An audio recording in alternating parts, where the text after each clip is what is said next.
Bonjour et bienvenue sur ce tutoriel produit par le studio Edna. Dans cette vidéo, je vous propose de vous montrer comment modéliser un objet original sur 3ds Max, de rajouter les détails sur ZBrush et de faire les textures sur Substance Painter. Et finalement faire les rendus sur V-Ray. Si vous appréciez ce type de contenu, n'hésitez pas à vous abonner à la chaîne, à lâcher un pouce bleu ou à faire un commentaire. Alors voici une scène que j'ai choisie, c'est une cuisine. On va commencer par une boîte auquel on va donner des proportions réalistes. En l'occurrence, cette fois-ci, on va modéliser un vase original. Du coup, il sera un peu plus long que large.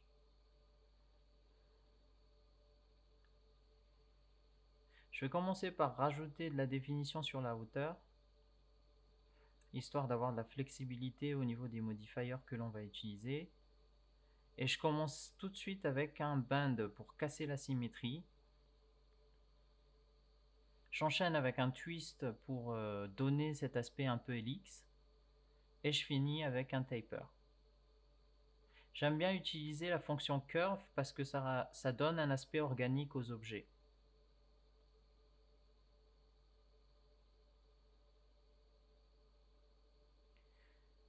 Je vais essayer de raffermir un peu les edges en faisant un connect sur la hauteur. Et ensuite, je vais faire le trou par-dessus. Alors sur ce tuto-là, je ne vais pas mettre de plante dans le vase parce que j'essaye de garder une certaine cohérence par rapport à la scène que j'ai choisie, qui est assez minimaliste.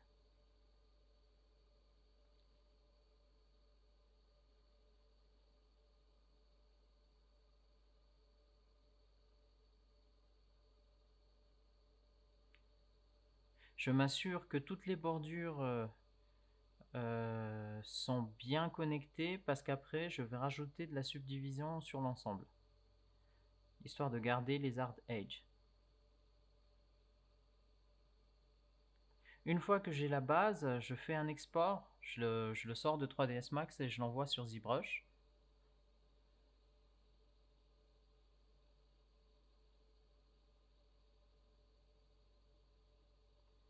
Et c'est parti pour rajouter des détails.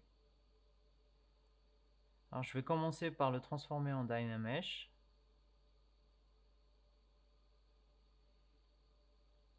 Alors il faut noter que le but de ce tutoriel en fait c'est justement de se laisser aller, d'avoir quelques références sur un deuxième écran ou sur une fenêtre à côté, mais ne pas se bloquer dans la créativité, tout ça. Actuellement là je suis en freehand. J'essaie de rajouter des détails, de personnaliser l'objet, de lui donner une sorte de vie en fait.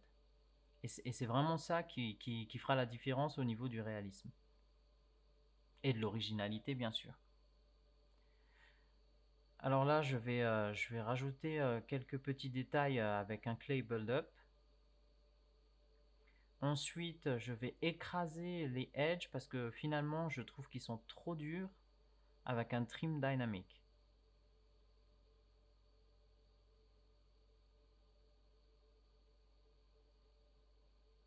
J'essaie d'interrompre un peu les strokes à chaque fois pour ne pas faire une longue traînée le long de la bordure. Ça donne ces effets un peu arrêtés et saccadés.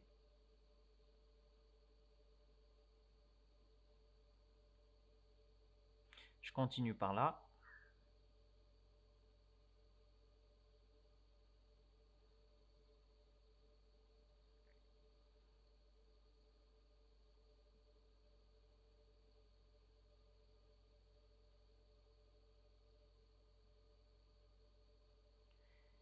Et voilà. Ensuite, je vais essayer de rajouter un peu de détails parce que je trouve que j'ai regardé que d'un seul côté tout à l'heure. Hop.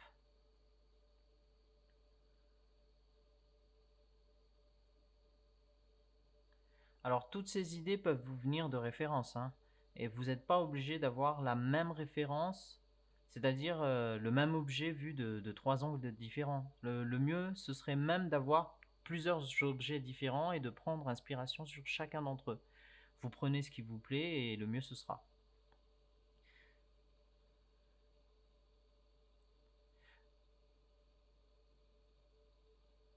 Alors là, j'essaye de créer un masque où j'essaie de récupérer les bordures. Malheureusement, ça ne fonctionne pas, donc je vais utiliser Mask by Cavity pour avoir cette sorte de patchwork, cette sorte de texture par-dessus mon objet. Et je vais utiliser Inflat pour récupérer les informations du masque. Un dernier clé polish pour rajouter de la netteté. Alors là, tout de suite, on a les détails.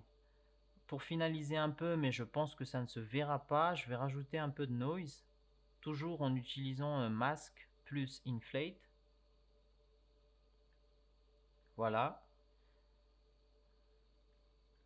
Très léger, bien sûr. Lorsque je suis satisfait, ce que je vais faire, c'est simple, c'est que je vais déjà renommer mes objets et les dupliquer.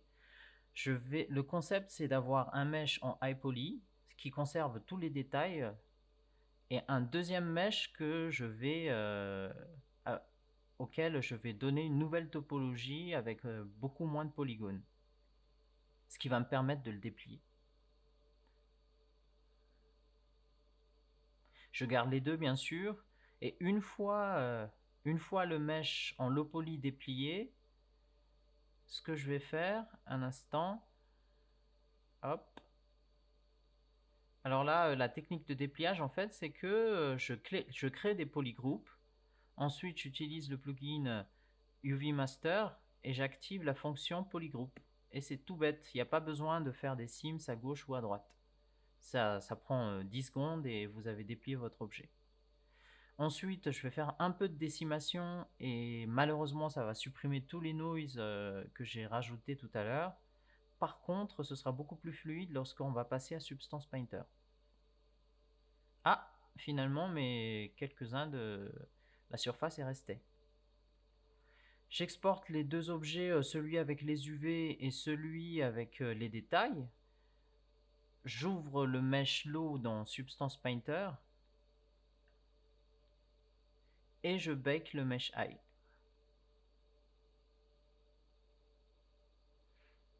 Alors baker, ça va récupérer toutes les informations sur le mesh high et les transférer en tant que texture sur le mesh low.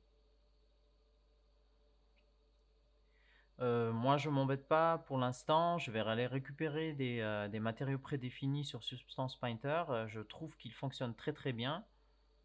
Je vais juste m'assurer que la texture a la bonne échelle et les bons canaux.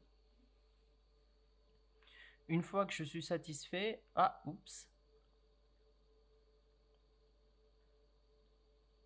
Une fois que je suis satisfait, je commence par rajouter un deuxième matériau, une deuxième matière, pardon. J'utilise un système de masque.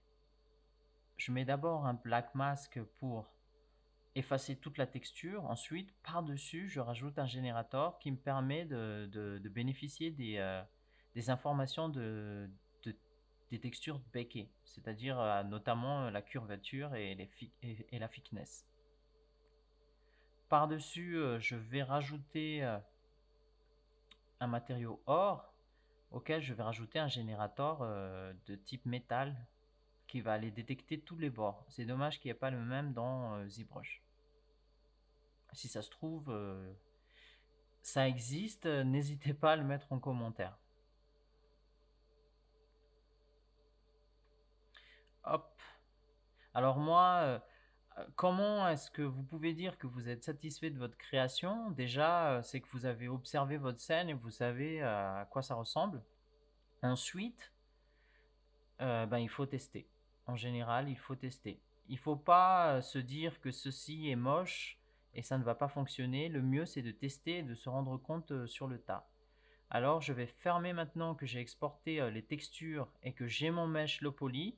Je sauvegarde bien sûr toutes les scènes pour pouvoir y revenir plus tard.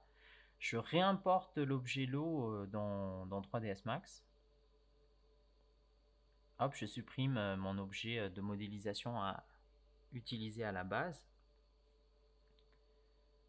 Je m'assure que j'ai gardé les proportions.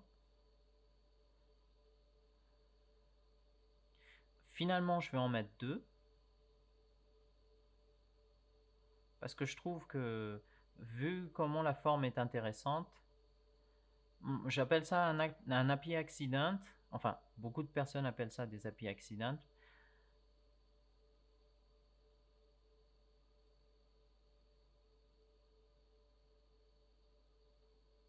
Le concept, c'est de satisfaire en fait du fait d'avoir créé quelque chose d'aléatoire. Alors pour assigner les textures sur Substance Painter, c'est tout bête. Il suffit de mettre une fenêtre à côté, d'assigner un matériau viré, une matière virée, et de faire du drag and drop.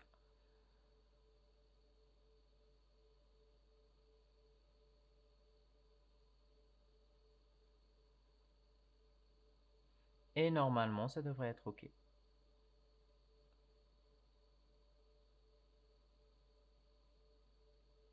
Alors, vu à quoi ça ressemble actuellement, je pense que ça peut ressembler peut-être à une sorte de vase coquillage. Je me propose à rajouter du subsurface scattering par-dessus plus tard. Ah, c'est un peu trop sombre.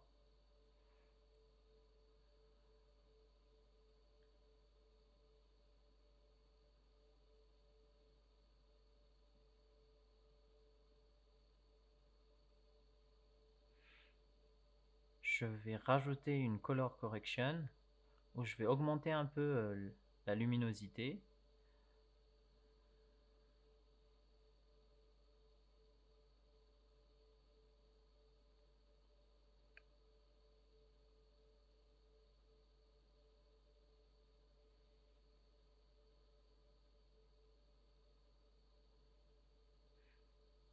Ah, c'est beaucoup mieux.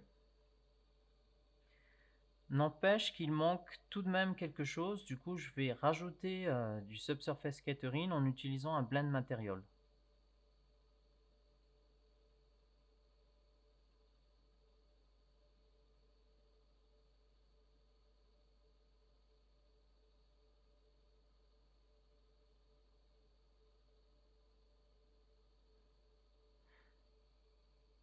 Je vais rajouter un viré fast SSS. Je vais d'abord tester le fast SSS tout seul. Quand je suis satisfait du scale, ah ça c'est pas mal joli. Je vais copier la texture et je vais coller la texture sur le subsurface color.